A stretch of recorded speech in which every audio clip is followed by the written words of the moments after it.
Zoti Besnik Leçini, myftiu I qytetit të Kavajës, I u drejtua nëpërmjet ekranit të Drita Televizion, me urimin ndaj të gjithë besimtarëve musliman, me rastin e fillimit të Ramazanit. Ai uroi agjërim të lehtë dhe të pranueshëm, duke theksuar se ky muaj është një mundësi për pastrim shpirtëror, falje dhe përfitime të shumta shpirtërore, dhe pse jo, edhe shëndetësore e materiale për çdo agjërues të sinqert. Zoti Leçini në fjalën e tij përmendi edhe disa këshilla për besimtarët, që të ndjekin mësimet e profetit dhe të shfrytëzojnë këtë muaj të shenjtë për t'u afruar më shumë me Allahun dhe për të forcuar solidaritetin me të tjerët. Myftiu theksoi që besimtarët të shfrytëzojnë këtë muaj të bekuar për t'u afruar më shumë me Zotin dhe për të forcuar solidaritetin me të tjerët. Jemi në vigjilje të muajit të madhërueshëm të Ramazanit, muajit të agjërimit, muajit të sakrificës, muajit të bujarisë, muajit të faljes dhe mëshirës hyjnore.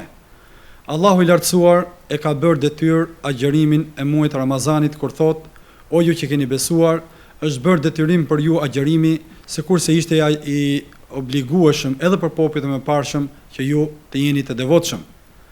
Profeti Muhammed alayhi salam ka thënë: "Feja islame ngrihet mbi 5 shtylla, të dëshmuarit se nuk ka të adhuruar me drejt veç Allahu xhelle shanuhu dhe se Muhamedi alayhi salam është rob dhe I dërguar I Tij, të falurit me kujdes, të namazit, të agjëruarit të Ramazanit, të nxjerrurit të zakatit dhe të shkuarit një herë në jetë në haxh për ata të cilët I kanë mundësitë." Agjërimi, sikurse cekët në këtë hadith, është nga shtyllat bazë të fesë islame. Allahu xhelle shanu ka përgatitur për agjëruesit shpërblime dhe mirësi të mëdha. Profeti Muhammed alayhi salatu wasalam thot: "Men sama Ramadana imanan wa ihtisaba, ghufira lahu ma taqaddama min dhanbi." Kush agjeron Ramazanin me besim të sinqert tek Zoti, Allahu I lartësuar ja fal mëkatet e kaluara. Gjithashtu thot profeti Muhammed alayhi salatu wasalam se xheneti I ka 8 dyer dhe në të ndodhet një derë që quhet Errejan, do të futen në të agjëruesit dhe askush tjetër më përpos tyre. Duke qenë se agjërimi ka një vlerë shumë të madhe, Allahu xhelle xhelaluhu thot në një hadith kudsi që të gjithë punët që bën biri I Ademit janë për të, përpos agjërimit të cilin e bën për mua, pra për Zotin, dhe unë jam që e shpërblej për të. Në muajin e Ramazanit ka zbritur Kurani I famlart, I cili është udhërrëfyes për njerëzit, jo vetëm kaq, por edhe librat e tjerë hyjnor. Në këtë muaj ndodhet një natë e cila është më e vlefshme se 1000 muaj. Ajo është nata e bekuar e Kadrit.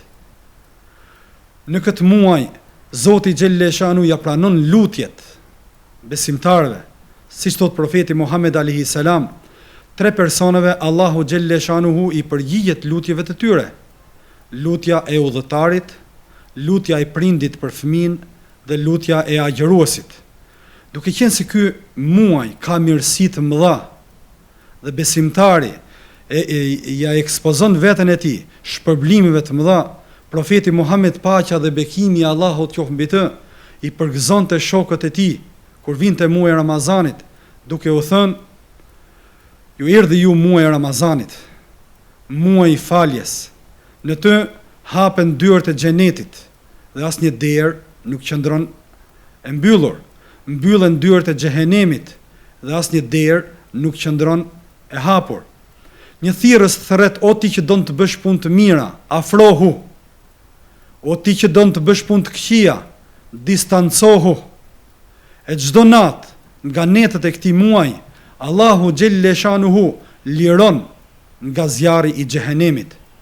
Le të jetë shembulli jon në këtë muaj të begat profeti Muhammed alayhi salatu wasalam, I cili ka qenë më bujari I njerëzve dhe bujarinë e tij më së tepërmi e manifestonte në muajin e begat të Ramazanit, sikurse na ka përcjell Abdullah ibn Abasi radhiyallahu anhuma. Me rastin e ardhjes së këtij muaji të begat, do t'i uroja përzemërsisht besimtarët musliman gëzuar këtë muaj, agjërim të lehtë ju mundsoft I madh I Zot.